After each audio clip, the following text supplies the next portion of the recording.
Mes frères bien-aimés, pourquoi la dévotion à un organe du Seigneur? Parce que cette fête du Sacré-Cœur, c'est bien le cœur charnel du Christ qui est contemplé. Voici ce cœur qui a tant aimé le monde et qui ne reçoit en retour que des ingratitudes, a dit Jésus à Sainte Marguerite Marie Alacoque en lui apparaissant. Ce cœur, c'est le cœur ouvert sur la croix par la lance, et on pourrait être un petit peu réservé devant une telle dévotion. Pourquoi cette dévotion, non pas quelque chose de spirituel, à l'amour, à la miséricorde, mais à un organe humain qui a réellement existé, le cœur du Seigneur? Est-ce que, justement, c'est pas un peu trop humain? Est-ce que ça manque pas un peu de spirituel pour notre religion qui prime sur l'intériorité? Pourquoi passer par cet organe et par le cœur du Seigneur? Évidemment, ça va être le message d'amour par derrière, mais Jésus a voulu qu'on vénère son Sacré-Cœur, son cœur humain, qu'on passe par son humanité. Pourquoi ce Sacré-Cœur? Sans doute parce que nous avons du mal à entendre les paroles du Seigneur. Et le Christ veut nous parler par un langage autre, un langage plus universel, celui du cœur, celui de son cœur. J'aimerais remonter à l'origine pour arriver à comprendre le pourquoi de cette dévotion, une des raisons. Au commencement, si on remonte au récit de la Genèse, on voit que Dieu parlait tout simplement à l'homme. Aucune difficulté pour l'homme à parler à Dieu et pour Dieu à se laisser écouter. Au temps du paradis terrestre, souvenez-vous, Dieu se promenait dans le jardin à la brise du jour pour s'entretenir avec l'homme. La joie pour Dieu de s'entretenir facilement avec l'homme. Et voilà que le péché entre et l'homme se met à avoir peur de Dieu. Une des premières conséquences dramatiques de ce péché, c'est que l'homme a peur de Dieu. J'ai entendu ton pas dans le jardin et je me suis caché parce que j'ai eu peur. Et cet échange si précieux entre Dieu et l'homme est devenu impossible en raison du péché. Face à cette rupture, Dieu est intervenu et il a essayé tous les moyens pour restaurer cette relation, pour renouer le contact, pour parler à l'homme. Et il a parlé par le déluge, en montrant à Noé les conséquences du péché. Il a parlé par les tables de la loi, là encore c'était dans le tonnerre et dans les éclairs, en rappelant à Moïse les conditions du bonheur. Il a parlé de manière moins spectaculaire, mais tout aussi forte par la voix des prophètes, en appelant à la conversion, le message des prophètes étant « Convertissez-vous, croyez au Dieu unique ». Mais on le voit à travers l'histoire sainte et tout l'Ancien Testament, ça n'a pas suffi. Et l'homme, malheureusement, n'a pas compris à quel point Dieu voulait retrouver l'intimité perdue au Jardin d'Éden. Peut-être que ça n'a pas marché parce qu'il manquait quelque chose d'essentiel pour se faire entendre de la part de Dieu. Il manquait le contact humain. De la même manière que les meilleurs moyens de communication, les meilleurs réseaux sociaux ne remplaceront jamais l'évangélisation par le contact humain. Et je me souviens bien du cardinal Sarah qui nous avait dit à tous les jeunes prêtres du diocèse, il nous avait dit « Méfiez-vous de la tentation d'évangéliser simplement par les réseaux sociaux et les moyens de communication. Méfiez-vous parce que ça ne suffit pas. » Il disait « Dieu lui-même a essayé de parler à l'homme à distance et ça n'a pas marché. Il a fallu qu'il se fasse homme. » Eh bien, voyez, de la même manière que Dieu savait que rien ne remplaçait le langage du cœur, le contact humain avec le cœur de l'homme, eh bien, de cette manière-là, nous devons nous aussi comprendre que rien ne remplace l'évangélisation directe. Dieu a voulu prendre un cœur humain pour nous parler non seulement avec des mots, mais avec un cœur d'homme, un cœur qui bat, un cœur qui ressent. Et c'est ce que cette fête du Sacré-Cœur nous rappelle. Dans l'Ancien Testament, oui, le cœur de Dieu vibrait, mais il vibrait par le cœur des prophètes qui vibraient. Il y avait un intermédiaire. Avec le Christ, c'est le cœur de Dieu lui-même qui bat. Quand le cœur du Seigneur bat, quand nous adorons ce cœur, c'est le cœur même de Dieu, puisque Jésus-Christ est vraiment le Fils de Dieu. Il n'y a plus d'intermédiaire, c'est Dieu qui nous livre son cœur par le Christ.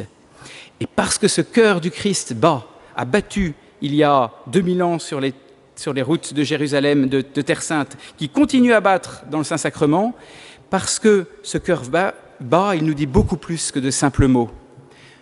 Regardez, si on est plus touché par une homélie dont on va lire le texte, le prêtre aurait donné son texte, ou alors une homélie, à partir du moment évidemment le prédicateur est il met du sien, une homélie que le prédicateur a dite.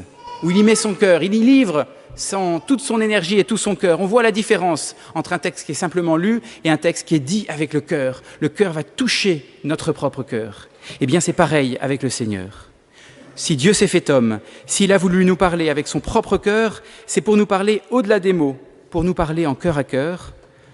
On le sait bien, quand deux personnes sont amoureuses, souvent, le simple cœur à cœur silencieux en dit plus que de nombreux mots. Cette fête du Sacré-Cœur doit nous pousser, mes frères bien-aimés, à nous mettre à l'écoute du cœur du Christ, de son cœur ardent, de son cœur qui a tant aimé le monde. Pour ça, nous avons dans l'Évangile 3 modèles. Il y en a peut-être plus, mais j'en retiens 3 qui spécialement se sont mis à l'école du Sacré-Cœur, de ce cœur de Jésus, par la proximité qu'ils ont eue avec Jésus et avec ce cœur. La Vierge Marie, l'apôtre Saint Jean et le bon larron. La Vierge Marie d'abord. Imaginez le nombre de fois où le cœur sacré du Seigneur, parce que Jésus enfant avait déjà ce cœur sacré qui battait, le nombre de fois où elle a serré cet enfant contre son cœur et où le cœur du Christ a pu lui parler intimement, au-delà des mots évidemment, mais simplement par ce contact. Et elle a compris dans ce contact avec son fils que ce fils qu'elle portait, ce petit enfant qu'elle portait, c'était vraiment le Seigneur, Dieu parmi nous, l'Emmanuel. Sans doute, la Vierge Marie n'a pas tout compris, mais elle a toujours cru, elle a toujours médité ces événements dans la foi. Vous voyez, comme la proximité avec le cœur du Christ a donné à la Vierge Marie une foi extraordinaire. Saint Jean ensuite. Saint Jean, on le sait bien, c'est celui qui va se pencher sur la poitrine du Maître, sur le cœur du Seigneur le soir de la Cène. Il va se pencher de manière tout intime sur lui, c'était le plus proche, le disciple bien-aimé. Que va-t-il en tirer ? Eh bien, une révélation toute particulière, c'est lui qui va être le docteur de l'amour parmi les évangélistes et puis parmi les lettres. C'est lui qui aura cette définition la plus belle, la plus forte de Dieu. Qui est Dieu ? Dieu est amour. C'est Jean qui nous le dit.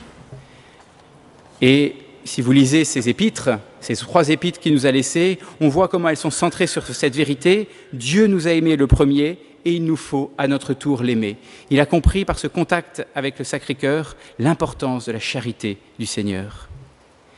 Et enfin, il y a le bon larron, celui qui s'est trouvé tout près du Christ en croix, non peut-être pas en contact direct, il n'a pas touché le cœur du Seigneur, mais au contact avec le cœur au moment où celui-ci brûlait le plus intensément pour chacun de nous. Il a compris que le Christ est pardon. Sur la croix, tout était perdu pour lui, c'était la fin, mais il a gagné en un instant la vie éternelle. En un instant, il a tout compris grâce à ce contact avec le cœur du Seigneur. Et il nous enseigne la voie de l'espérance qui s'appuie sur la miséricorde infinie du Christ. Le bon larron a été proche du cœur du Christ et il en a tiré l'espérance.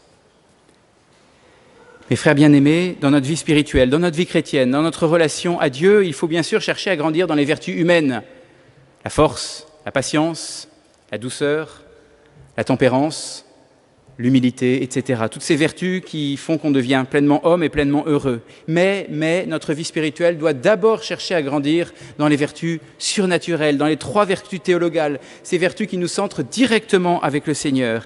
Et pour ça, oui, il faut faire des efforts, mais il faut surtout faire des efforts pour demander, pour se mettre au contact avec la source. Et la source principale, c'est le cœur du Seigneur, qui nous donne foi, espérance et charité.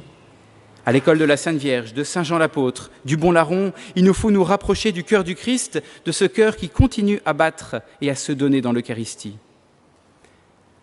À l'entrée de ces vacances qui approchent, alors qu'on va avoir plus de temps et que paradoxalement, on sait bien que c'est plus difficile pour notre vie spirituelle, pour notre vie de prière, je vous invite à chercher à faire comme Saint Jean, à poser votre tête sur le cœur eucharistique du Christ en le contemplant au plus près dans l'adoration du Saint-Sacrement. Si notre amour est un peu froid en cette fin d'année, malgré la chaleur extérieure, venons adorer en silence et se laisser aimer et se laisser réchauffer par le Seigneur dans l'Eucharistie, par ce cœur qui bat pour nous. Il faut, comme le bon larron, se laisser pardonner par le cœur eucharistique du Christ, et spécialement au moment où ce cœur ouvert qui pardonne nous est offert, c'est-à-dire au moment de la messe. Sacrifice de pardon, à chaque messe, Dieu, le Christ nous redit « Père, pardonne-leur, ils ne savent pas ce qu'ils font ».